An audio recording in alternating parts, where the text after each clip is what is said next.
Salaamullaahi calaykum waraxmatullaahi wabarakaatuh. Kulanti wacan oo wanaagsan dhammaan saaxiibada ku xiran janaalka Samna Kasta Official.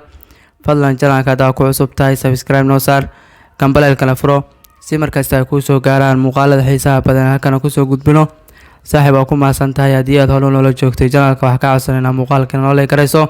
Sidoo kalena aad sii share garo si muuqaal kuu gaaro saaxiibo badan. Barnaamijkana maanta waxaa kusoo qaadanaynaa aflaam dhowr ah kuwaas oo markaa ku xiiso badan oo markaa la sugayo sanadkan wixii ka dambeeya. Asxaabta filimadaas waxaa ugu horeeya filimka lagu magacaabo Mig Filan oo hogaamiye ka yahay Sifa Karthikeyan ayaa filimkan hogaamiye ka halka ku weeliskooda lagu magacaabo Aditi Shankar. Filimkan magaciisu waa Maafiran waxaa hogaamiye ka aan kugu sheegnay Sifa Karthikeyan, waana filim xiiso badan oo kusoo laabanaya Sifa Karthikeyan tan iyo filimkiisii Doon oo la daawaday bishii May 2022. sidoo kale actorkan wuxuu ku jira waqtigiisa ugu fiican maadaama filimadiisa ugu dambeeyay kuwaas oo gaaray guulo lixaad leh. sidoo kale dhanka tiyaatarada filimadiisa waxaa ka noqday filmo guulo waaweyn gaaray, sidoo kale ganacsi ballaaran ka sameeyay dhanka tiyaatarada, dakhli fara badan oo soo xareeyay qolyaha tiyaatarada ama cajaladaha qaybiya, faa'iido badan ka heleen. sidoo kale actorkan waxaa lagu kalsooni badan lagu qabaa filimada xilligan soo wado. haddii noqon lahayd filimkiisa Prince oo marka la daawanayo tabiyaaqada sanadkan December. sidoo kale hadda wuxuu ku dhawaaqay filimkiisa Maafiran marka oo actionka oo xiddigan soo wado, waana filimkiisa 21aad oo marka xiddigan ku dhawaaqay. sidoo kale hadda wuxuu duubis ku wadaa filimkiisa Prince oo hadda duubis ku wadaa. sidoo kale wuxuu hadda duubis ku bilaabay mar labaad Maafiran, labada ayuu isku duubis ku wada bilaabay hal mar. waana actorka marka hadda dhanka Tamil filimadiisa ugu dambeeyay blockbuster noqonayay.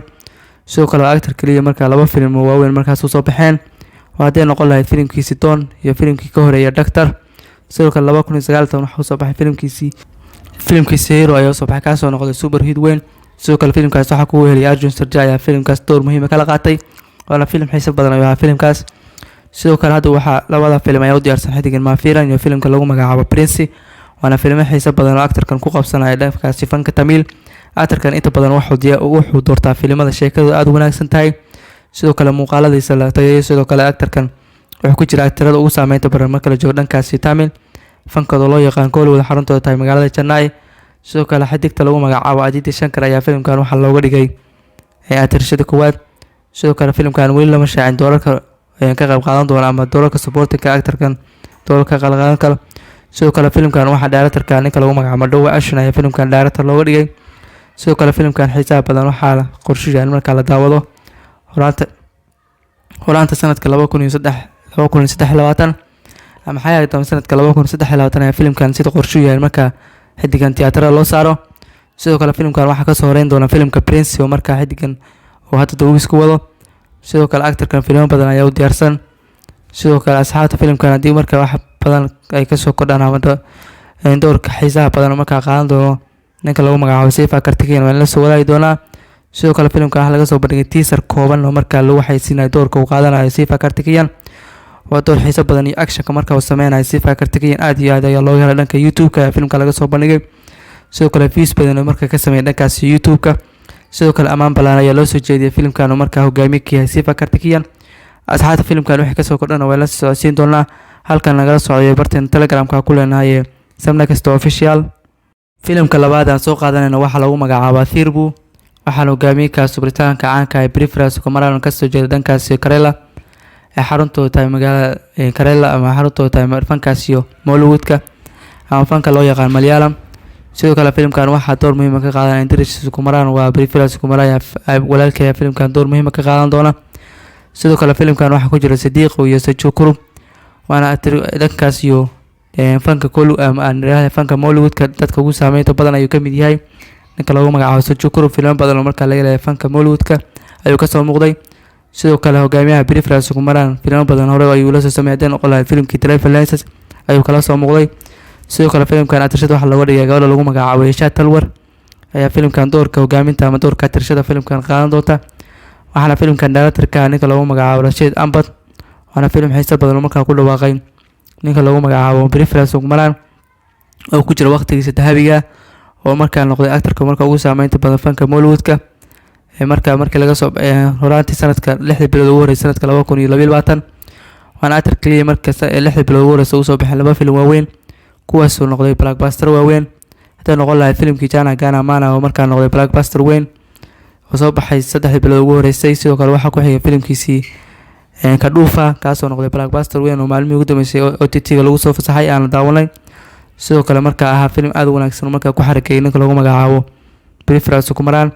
haddana door kale oo cajaa'ib badan ayuu qaadanaya ninka lagu magacaabo Prithviraj Sukumaran. door saameyn badan actor-ka waxaa lagu yaqaanaa filimadiisa markaa sheekadiisa tahay mid aad u wanaagsan ayuu doortaa. haddii noqon lahayd dhanka sheekooyinka waa actor-ka laguma gaaro. sidoo kale dhanka action-ka iyo jiliinka actor-ka ugu saameynta badan dhankaas fanka marka la joogo Mollywood-ka. sidoo kale fanka Mollywood-ka fan iska yar markaa oo hadda soo kabcaya.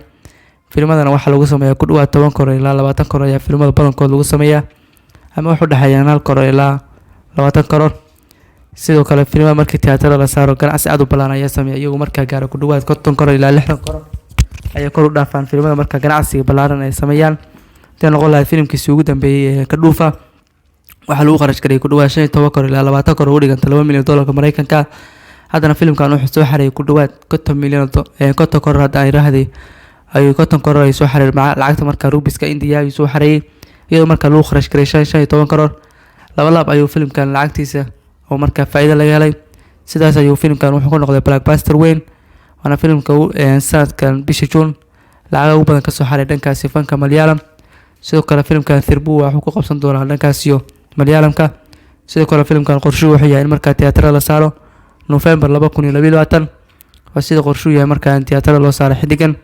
sidoo kale xidigan filmo badan ayaa u diyaarsan oo markaas uu ka soo dhankaasi filimada Malayalamka.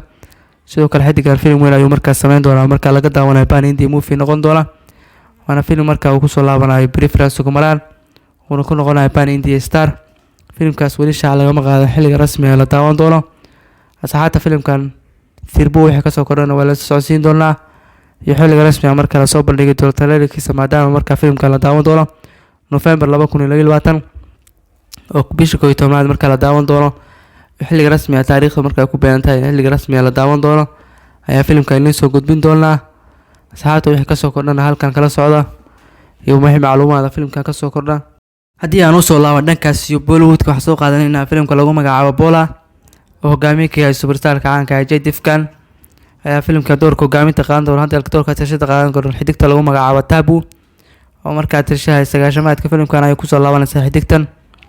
sidoo kale tirshadan filimkan hogaamiye ay ka noqon doonta halka filimka Ajay Devgan uu qaadan doono doorka director iyo producer iyo hogaamiye ay filimkan isku qaadan doonaan.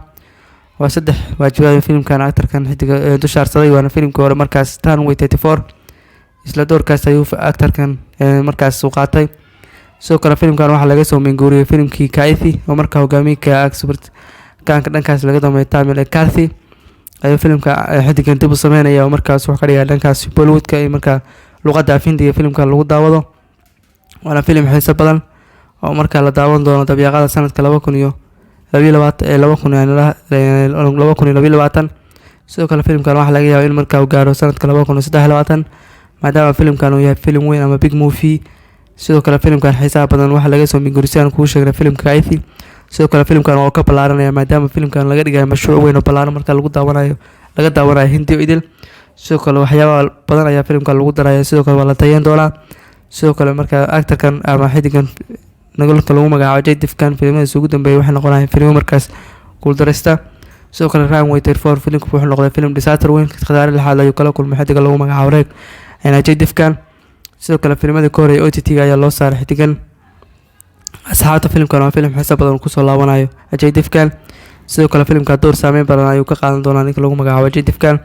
sidoo kale wuxuu qaadan doonaa doorkii Karthi uu ka qaatay filimkii Kaithi kaasoo lagu amaanay actor-ka lagu magacaabo Karthi saameyn ballaaran ku yeeshay. sidoo kale bilooyin fara badan filimkaas uu ku qaatay. haddana doorkaas cajaa'ibta badan waxaa qaadanaya Ajay Devgan halka ku weelis karo lagu magacaabo Tabu oo filimkan door adag ka qaadan doonta. sidoo kale filimkan xiisaha badan si hore waxaa la daawan doonaa horaanta sanadka 2023 ama dhamaadka sanadka 2022 ayaa filimkaas sida qorshuhu yahay markaa tiyaatarada la saaro ama markaa sidoo kale xidigan waxaa u diyaarsan filimkiisa Maydaan ayaa filimkan xidigan u diyaarsan. waa filim hore markaa la daawan lahaa 2020 iyo 2021 balse filimkan uma aysan suurtagelin sababo jira awgeed ayaa filimkan loo baajiyay. hadda qorshuhu wuxuu yahay in la daawado sanadka 2023. asxaabta filimkan waxay ka soo kordhana waa la socodsiin doonaa xilliga rasmiga markaa la daawan doono.